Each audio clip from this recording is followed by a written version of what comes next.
Hello दोस्तों, राधे राधे, जय माता दी। आप सभी का स्वागत है हमारे चैनल पर। भगवान शंकर ने बताया है कौन सा फूल जिसे सूंघने मात्र से ही स्त्री को संतान की प्राप्ति होती है। मित्रों, इस कथा को सभी लोग ध्यान से पूरा जरूर सुनिएगा।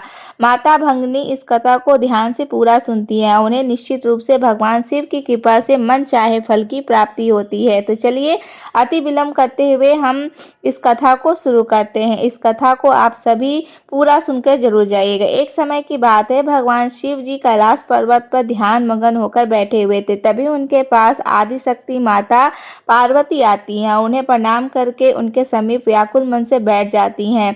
थोड़ी देर बाद भगवान शिव जी अपनी ध्यान मुद्रा से बाहर आते हैं और आंखें खोलते हैं। फिर वह माता पार्वती से कहते हैं कि हे देवी पार्वती, क्या बात है, आज तुम बहुत व्याकुल हो।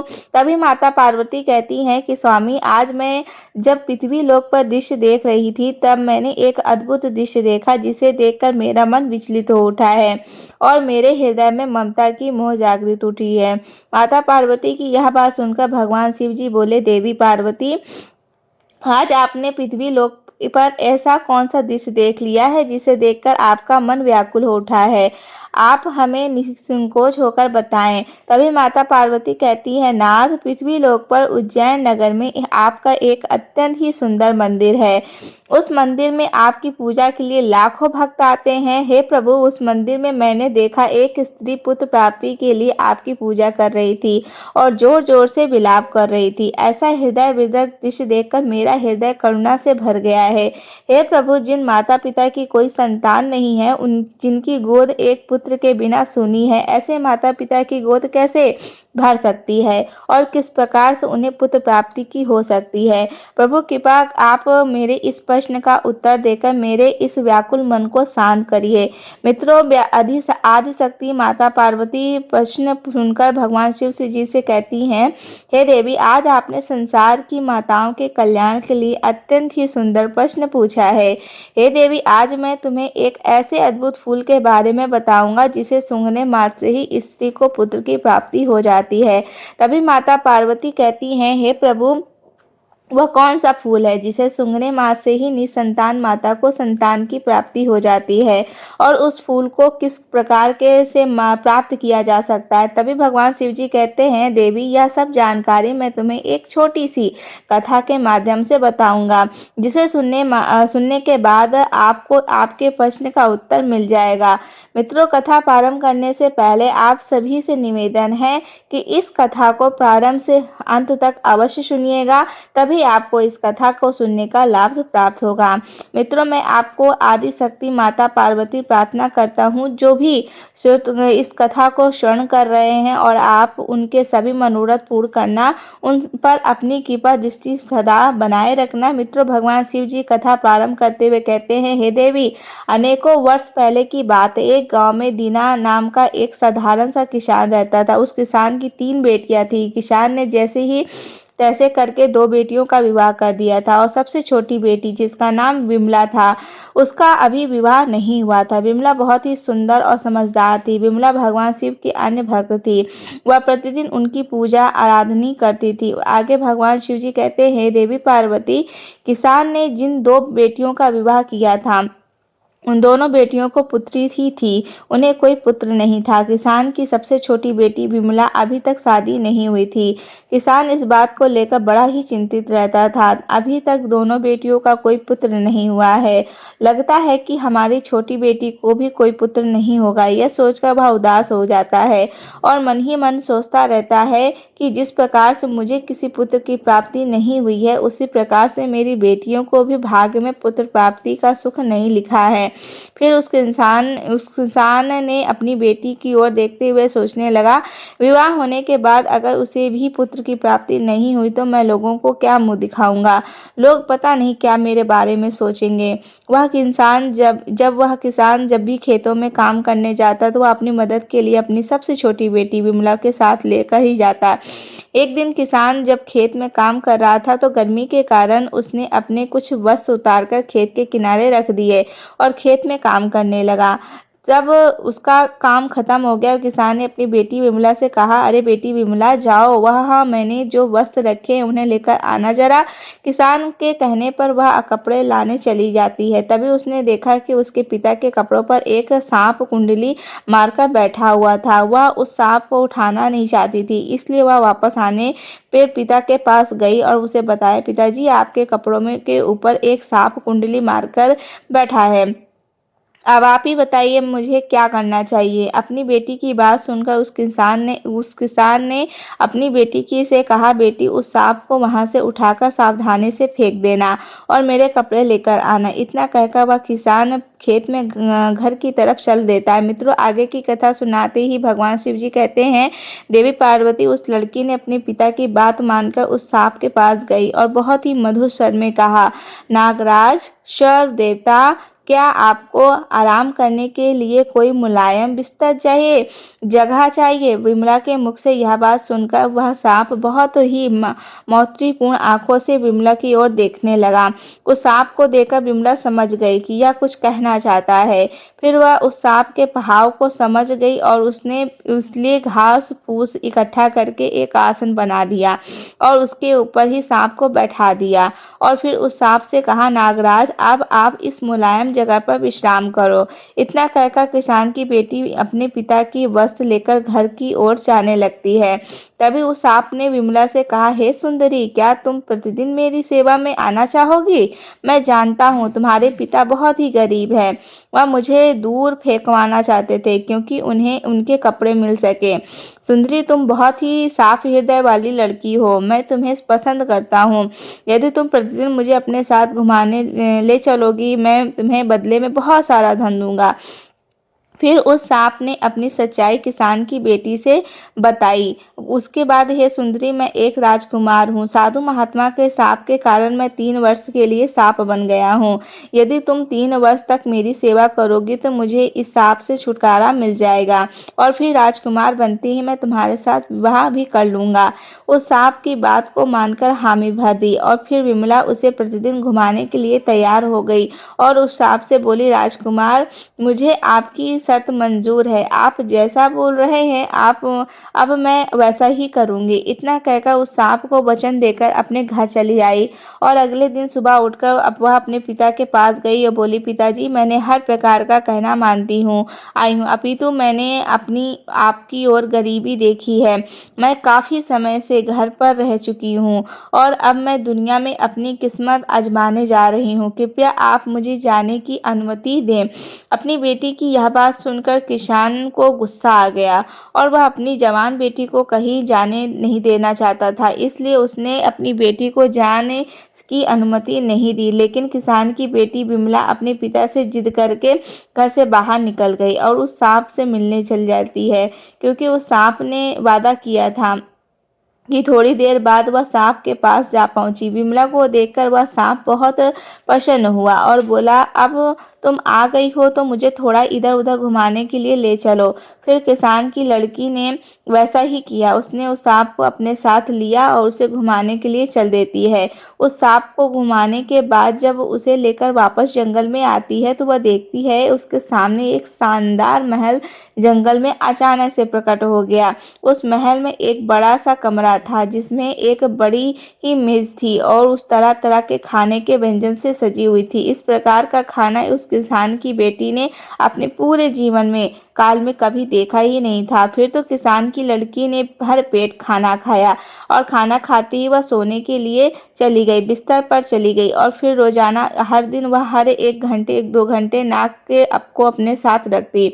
उसके बाद महल में जाती जहाँ उसके लिए सब कुछ तैयार किया जाता और उसके लिए महल में शानदार व्यवस्था की जाती। इस प्रकार धीरे धीरे 1 वर्ष बीत जाने के बाद एक दिन किसान की बेटी ने उस सांप से कहा, हे नागराज, मैं बहुत दिनों से अपने परिवार से दूर हूँ।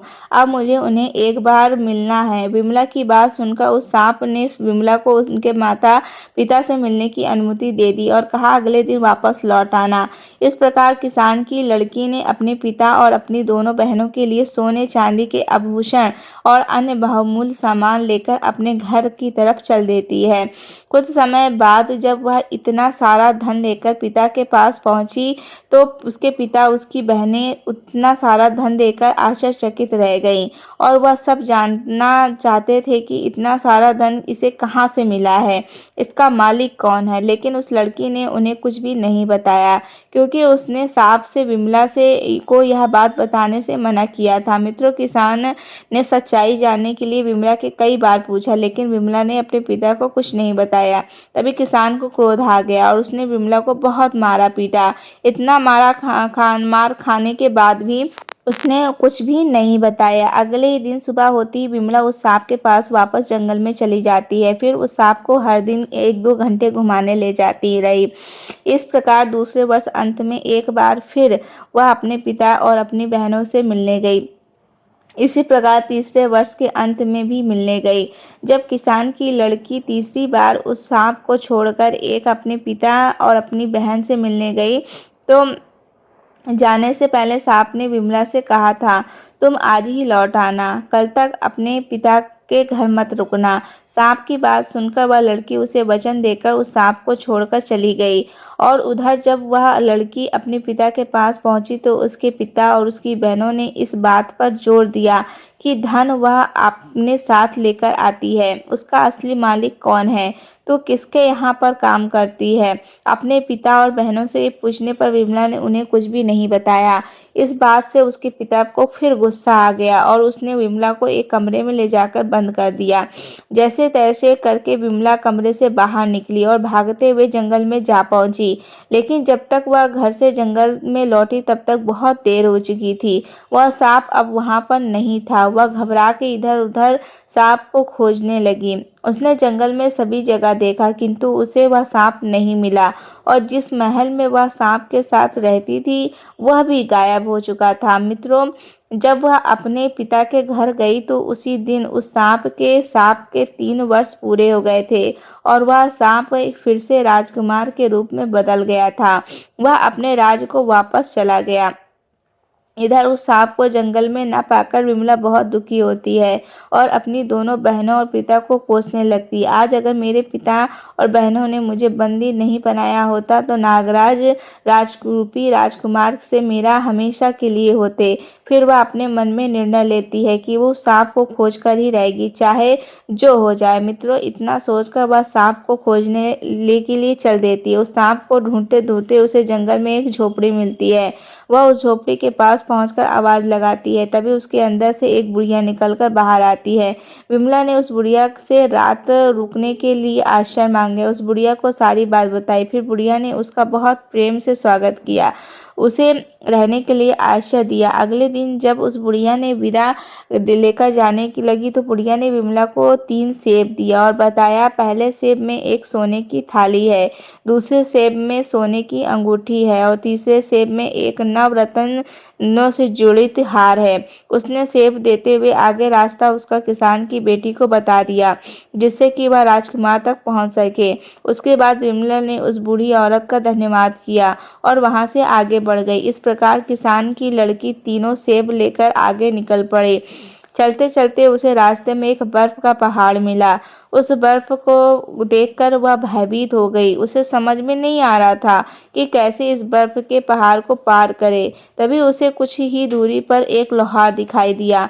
वह उस लोहार के पास जाकर मदद मांगने लगी और लोहार को उस पर दया आ गई। उसने पहाड़ पर चढ़ने के लिए उसे एक औजार बनाकर दे दिया। औजार के सहारे उसने पहाड़ पार कर लिया। मित्रों, पहाड़ पार करते ही विमला को एक अत्यंत ही सुंदर राज दिखाई दिया जहां पर वह राजकुमार रहता था।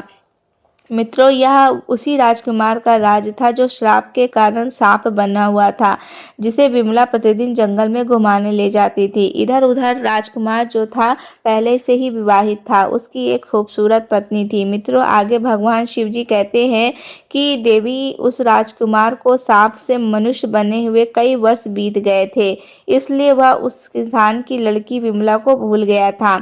उस राजकुमार की कोई संतान भी नहीं थी, लेकिन उसकी पत्नी थी, वह सारी संपत्ति अपने परिवार वालों को दिलवाना चाहती थी, क्योंकि उसे राजकुमार से ज़्यादा अपने घर वालों से मोह था। इधर राजकुमार भी पुत्र के ना होने से बहुत ज़्यादा चिंतित थे। जब किसान की बेटी को यह सब बात पता चली तो वह सूत काटने वाली वेश धारण करके महल के अंदर चली गई और रानी से काम मांगने लगी। रानी ने सोचकर उसे काम दे दिया, यह सूत काटने वाली है और रोजाना महल में रहकर हमारे लिए मखमल के बिस्तर बना दिया करेगी। मित्रों, फिर वह रानी विमला को महल में काम पर रख लेती है और काम मिलने के बाद विमला ने पहले ही दिन सेब को फोड़ा, उस बूढ़ी औरत ने उसको दिया था। जैसे ही उसने सेब को फोड़ा, उसमें से सोने की एक थाली निकली। जब रानी ने उस थाली को देखा तो वह थाली बहुत पसंद आ गई और रानी ने विमला से कहा, दासी, मैं तुम्हें यह थाली तुमसे खरीदना चाहती हूँ। रानी की बात सुनकर विमला ने कहा कि रानी साहिबा, यह थाली मैं आपको एक शर्त पर दे सकती हूँ। यदि आपको मेरी शर्त मंजूर हो तो बताइए। तभी रानी ने विमला से पूछा, हे दासी, तुम्हारी क्या शर्त है, बताओ मुझे। तो विमला ने अपनी शर्त बताते हुए कहा, रानी साहिबा, अगर आप मुझे एक रात के लिए अपने पति के साथ सोने दोगी तो ही यह थाली मैं आपको दूंगी। आप मुझे क्षमा करें, किंतु मेरी यह एक शर्त है। रानी ने विमला की बात मान ली, क्योंकि उसे वह सोने की थाली बहुत पसंद थी। फिर क्या था मित्रों, जब जैसे ही शाम हुई, रानी ने राजा को नींद की औषधि दे दी और इस प्रकार से राजा को गहरी नींद आ गई और वह सो गया। फिर राजा के सो जाने के बाद रानी किसान की लड़की को राजा के शयन कक्ष में ले गई और राजा के पास छोड़कर चली आई। उधर किसान की लड़की विमला राजा के समीप जाकर बिस्तर पर बैठ गई और फूट फूट कर रोने लगी। कहने लगी, राजकुमार, आपने मेरे साथ क्यों छल किया? मैंने 3 साल तक आपकी सेवा की। तुम्हारी वजह से मुझे अपने पिता और बहनों से मार और कठोर शब्द सुनने को मिला। मुझे तथा बर्फ के पहाड़ पर चढ़कर तुम्हारे पास आना पड़ा। तुम मेरा यह उपकार कैसे भूल सकते हो? आपने मुझसे शादी का वादा किया था, आपने तो अपने वादे को तोड़ दिया और अपनी पत्नी के साथ इस महल में सुखपूर्वक जीवन बिता रहे हो।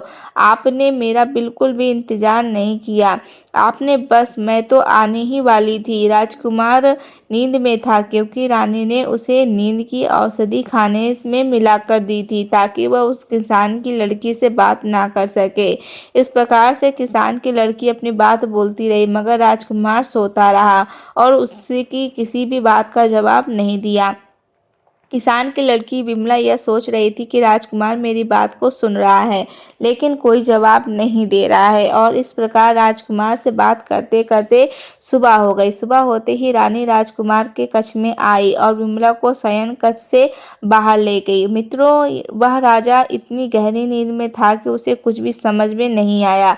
अगले दिन विमला ने दुखी होकर दूसरा सेब लिया और उसे फोड़ दिया।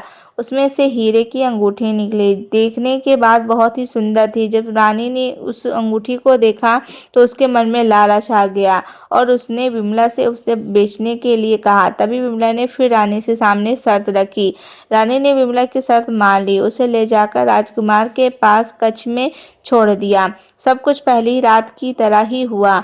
राजकुमार नींद की औषधि खाने की वजह से गहरी नींद में सो रहा था और क्योंकि रानी ने दूसरी बार राजा को नींद की दवा खाने को मिलाकर दी थी, किसान की बेटी विमला फिर से राजकुमार के सामने अपना ही वृत्तांत सुनाने लगी और जोर जोर से रोने लगी। इस बार राजकुमार का प्रधान सेवक किसान की बेटी की यह सब बात चुपचाप सुन रहा था।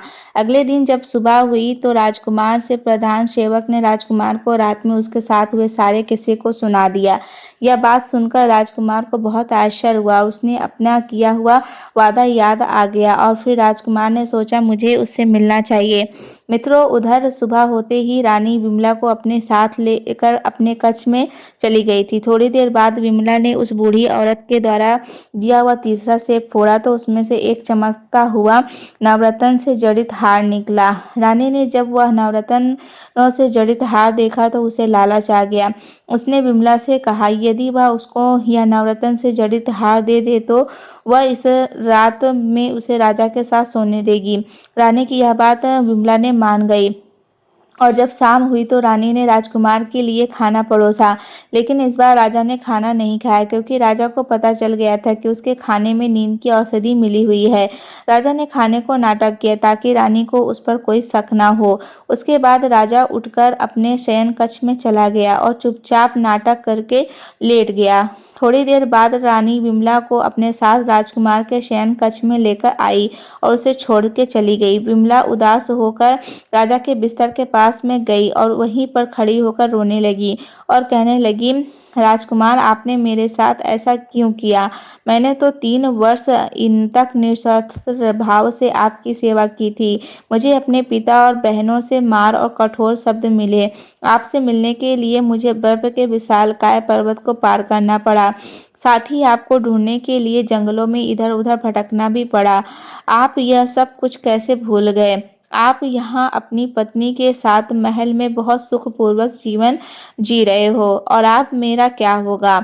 मित्रों, आगे ही कथा सुनाते ही भगवान शिव जी कहते हैं, हे देवी, इस बार राजा चुपचाप किसान की बेटी विमला की बात सुन रहा था, लेकिन वह झूठ मूठ का सोने का नाटक कर रहा था और मन ही मन सोचने लगा कि एक मेरी रानी जिसके लिए मैं इतना सब कुछ करता हूँ, वह मेरी संपत्ति को अपने मायके वालों को देना चाहती है, मुझे सम्मान तक नहीं देती। और एक यह लड़की जो अपने प्रेम को ढूंढते हुए यहाँ तक आ गई और जब मैं सांप के रूप में था तो इसने लोगों की बिना परवाह किए हुए मेरी दिन रात सेवा की।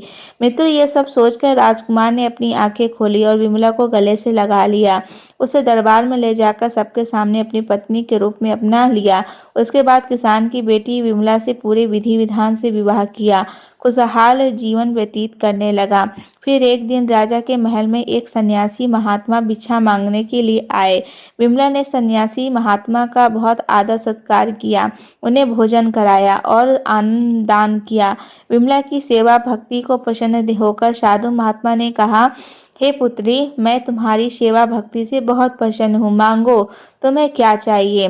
तभी विमला ने हाथ जोड़ते हुए कहा, महात्मा जी, भगवान की कृपा से मेरे पास सब कुछ है, किंतु फिर भी आप मुझे कुछ देना ही चाहते हैं तो मुझे पुत्र प्राप्ति का शुभ आशीर्वाद दीजिए।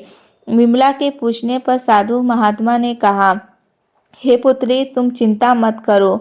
आज मैं तुम्हें एक ऐसे फूल के बारे में बताने जा रहा हूँ जिसे सूंघने मात्र से ही स्त्री को पुत्र की प्राप्ति होती है।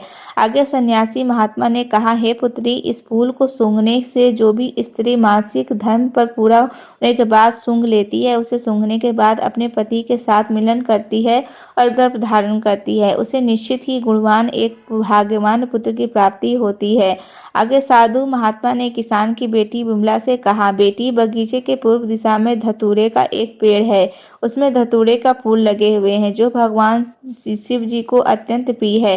तुम सुबह सुबह ब्रह्म मुहूर्त में उठकर स्नान ध्यान करो, उसके बाद फूल को तोड़कर भगवान शिव की शिवलिंग पर चढ़ा देना। शिवलिंग पर चढ़ाने के बाद तुम उसे अपने साथ ले आना और उस अपने पति से मिलन के पहले ही उस फूल को सूंघ लेना। उसके बाद तुम उसके संबंध स्थापित करना, ऐसा करने से तुम्हें अवश्य ही पुत्र की प्राप्ति होगी। इतना कहकर वह साधु महात्मा वहां से चले जाते हैं। मित्रों, यह सब बात उस किसान की बेटी ने राजा को बताई। राजा को यह सुनकर बहुत प्रसन्न हुआ और कुछ ही दिन बाद विमला को मासिक धर्म की पीड़ा हुई और उसके बाद वह मासिक धर्म से निवृत्त होकर स्वच्छ होने के बाद में धतूरे के फूल को तोड़कर भगवान शिव जी को शिवलिंग पर अर्पित करती है और उसके बाद उस फूल को सूंघ लेती है। राजा घर जाकर उस फूल को संबंध स्थापित करती है और फिर वह गर्भ धारण करती है। जब उसके गर्भकाल को समय पूरा हुआ तो विमला ने एक तेजवान और गुणवान पुत्र को जन्म दिया। पुत्र प्राप्ति की खुशी में राजा ने सारे राज्य में मिठाई बांटी और गरीबों को दान पुण्य दिया। विमला ने जब यह बात अपने माता पिता को बताई, उसके पिता बहुत खुश हुए। विमला ने अपनी बहनों को भी फूल वाली बात बताई और यहाँ तक कि राजा की पहली रानी को भी उसने यह फूल सूंघने वाली बात बताई। फिर तो सभी को पुत्र की प्राप्ति हुई और जिसने पुत्री चाही उसे पुत्री भी प्राप्ति हुई। मित्रों, आगे भगवान शिव जी कहते हैं कि देवी इस प्रकार से आज की कथा यहीं पर समाप्त होती है। अगर आपको यह कथा पसंद आई होगी और वीडियो को लाइक कर चैनल को सब्सक्राइब जरूर करिएगा। सच्ची श्रद्धा से कमेंट बॉक्स में हर हर महादेव जरूर लिखिएगा। आप सभी का धन्यवाद। राधे राधे दोस्तों।